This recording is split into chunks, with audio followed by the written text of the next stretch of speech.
FIA anti human trafficking circle Peshawar نے کارروائی کر کے انسانی اسمگلنگ میں ملوث نیٹ ورک کے 3 اہم ملزموں کو گرفتار کر لیا۔ ترجمان FIA کے مطابق انسانی اسمگلنگ میں ملوث منظم گروہ کے خلاف کامیاب کارروائی کرتے ہوئے 3 ملزمان کو گرفتار کر لیا۔ کارروائی خفیہ اطلاع کی بنیاد پر کی گئی۔ گرفتار ملزموں میں صدام، دانش محمد اور محمد الیاس شامل ہیں۔ ملزمان کو چھاپہ مار کارروائی میں دین ٹریڈ سینٹر پشاور سے گرفتار کیا گیا۔ ترجمان کا کہنا ہے کہ ابتدائی تفتیش کے مطابق ملزم صدام پشاور سے لیبیا اور لیبیا سے یورپ انسانی اسمگلنگ میں ملوث تھا۔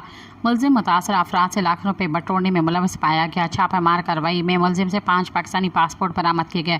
ملزم صدام کی نشاندہی پر درویش محمد اور محمد الیاس کو مؤثر موٹر بارگن پشاور سے گرفتار کیا گیا۔ گرفتار ملزمان کے قبضے سے انسانی اسمگلنگ کے شواہد برآمد کر لیے گئے ہیں۔ ترجمان کا مزید کہنا تھا کہ ملزم سے بین الاقوامی اسمگلنگ نیٹ ورک کے رابطے اور یورپ روانگی کے منصوبے سے متعلق شواہد بھی حاصل کر لیے گئے ہیں۔